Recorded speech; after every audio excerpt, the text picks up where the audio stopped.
Jagadamba సెంటర్లోని CPM కార్యాలయంలో CPM CITU నాయకులు media సమావేశం నిర్వహించారు। ఈ సందర్భంగా వారు మాట్లాడుతూ కూటమి ప్రభుత్వం ఎన్నికల ముందు నాయకులు ఇచ్చిన హామీలను ఇప్పుడు స్టీల్ ప్లాంట్ ప్రైవేటీకరణ విషయంలో మర్చిపోయి చోద్యం చూస్తున్నారని తీవ్రంగా విమర్శించారు। స్టీల్ ప్లాంట్ ను ముక్కలుగా విభజించి నష్టాలు నడుస్తుందని పూటకు కారణాలు చెబుతూ విశాఖ ప్రజల ఆత్మగౌరవాన్ని దెబ్బతీస్తున్నారని తెలిపారు। అదే విధంగా ప్లాంట్ లో పనిచేస్తున్న కాంట్రాక్ట్ కార్మికులు ఎన్నో రకాలుగా ఇబ్బందులకు గురి చేస్తున్నారని ఆవేదన వ్యక్తం చేశారు। కేంద్ర ప్రభుత్వంతో పాటు కూటమి ప్రభుత్వం కూడా కుమ్మక్కై స్టీల్ ప్లాంట్ ను అదానీ అంబానీలకు అమ్మేందుకు సిద్ధమవుతుందని ఆరోపించారు। 55% రా మెటీరియల్ కోసం గుడిసెల కోసం అవుతుంది। ఆ రా మెటీరియల్ కూడా సొంతగా లేకపోవడం వల్ల ఐరన్ వర్క్ ఎక్కువ ఖర్చు అవుతుంది। కాబట్టి స్టీల్ ప్లాంట్కి ఖర్చు తగ్గించుకోవడం అంటే స్టీల్ ప్లాంట్ సొంత కొనుగోలు సాధిస్తే ఖచ్చితంగా స్టీల్ ప్లాంట్ ఉత్పత్తి తగ్గుతుంది, లాభాలు పడుతుంది। ఏమాత్రం శిస్తున్నా కానీ ఆ సొంత కొనుగోలు కేటాయింపు కూలిపోవాలి। ఈ ఎంపీలు అభివృద్ధి చేయడం లేదు। వీళ్ళేమొచ్చి ఆర్సిలార్మెంట్ స్టీల్ ప్లాంట్ కోసం వచ్చి సొంత కొనుగోలు కావాలని చెప్పి పోట్లాడుతున్నారు। వైజాగ్ స్టీల్ ప్లాంట్ వచ్చి సొంత కొనుగోలు కోసం మాట్లాడలేదు। అసలు విషయాలు పక్క పెట్టడం కోసం పల్లాగారి ప్రయత్నం తప్ప వాస్తవం కాదని చెప్పి స్పష్టం చేయదలుచుకున్నాం। రెండవది వాళ్ళు చెప్తున్నది మనుషులు ఎక్కువ మంది అయిపోయారు, తగ్గించడం కోసం తగ్గిస్తామని చెప్పంటారు। అలాగే పర్మనెంట్ ఎంప్లాయీస్ని కొంత రిటైర్ అవుతున్నారు। బీఆర్ఎస్ పేరు వ్యవసాయకులు పర్మనెంట్ ఎంప్లాయీస్ తీసేశారు। మరి పర్మనెంట్ తగ్గించేసి ఉన్న పర్మనెంట్ ఎంప్లాయీస్తోనూ ఆఫీసర్తోనూ 10 గంటలు 12 గంటలు చేయమంటున్నారు।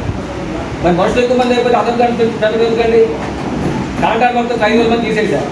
వాళ్ళ ప్లేస్లో వచ్చి బీహార్, యూపీ, జార్ఖండ్ ఇతర రాష్ట్రాల నుంచి మనుషులు తీసుకుని జాయిన్ చేస్తున్నారు।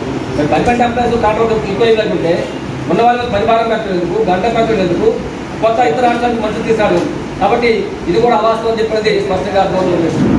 ఇక మూడవది యువ అనేది పాతిపత్తే కొత్త అని చెప్పి అంటాడు। ఇది కూడా పాతిపత్యం విషయం। పాతిపత్తి ఏంటి?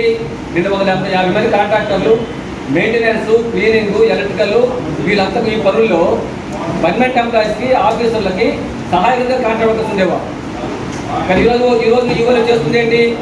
మొత్తం 46 కేంద్ర డిపార్ట్మెంట్లు ఆపరేషన్స్ ఉత్పత్తి సంబంధించిన అన్ని విభాగాల్లోనూ ముక్కలు చేసేసి మోడీ ప్రభుత్వానికి కూడా ప్రభుత్వం అనుకూలంగా ఉండేటువంటి 50 మంది కాంట్రాక్టర్లకు మొత్తం స్టీల్ ప్లాంట్ కట్టబెట్ట కోసం కూరుకుంటారు।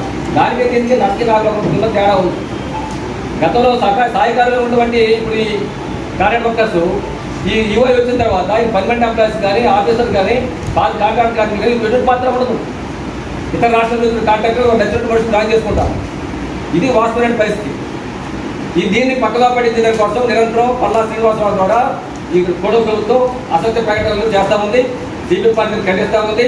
ఇది నిస్సిగ్గుగా స్టీల్ ప్లాంట్ ప్రైవేటీకరణ కోరుతున్నటువంటి కేంద్ర ప్రభుత్వానికి మూడుగులు చేయడం వాళ్ళు ఒత్తాసపడి కాదని చెప్పి స్పష్టంగా చెప్పదలుచుకున్నాం।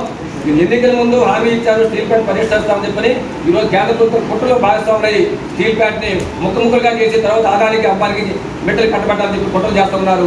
ఈ కుట్రల్ని బహిర్గతం చేసి ప్రజానీకాన్ని ఉద్యోగుల భాగస్వామ్యం చేయడం కోసం సిపిఎం పార్టీ నేటి నుండి రేపు 11వ తేదీ వరకు జిల్లా వ్యాప్తంగా పెద్ద క్యాంపెయిన్ చేపట్టాలని చెప్పి భావిస్తాం।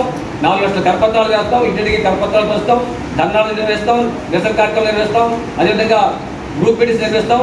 11వ తేదీన పాదుగౌరవ సెంటర్లో సాయంత్రం 5 గంటలకి పెద్ద ఎత్తున భారీ బహిరంగ నిర్వహిస్తామని చెప్పని సిపిఎం పార్టీ భావిస్తూ ఉంది।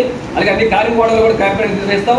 కాబట్టి ఈ క్యాంపెయిన్లో కార్మికులు ప్రజలు పెద్ద ఎత్తున పాల్గొని దేశం చేయడం ద్వారా ద్రోహం చేస్తున్నటువంటి కేంద్ర ప్రభుత్వానికి, ఊడుగు చేస్తున్నటువంటి టీడీపీ, జనసేన కూటమి ప్రభుత్వానికి శాస్త్రీయ విధంగా సహకరించాలని చెప్పని మీ ద్వారా విజ్ఞప్తి చేస్తున్నాం।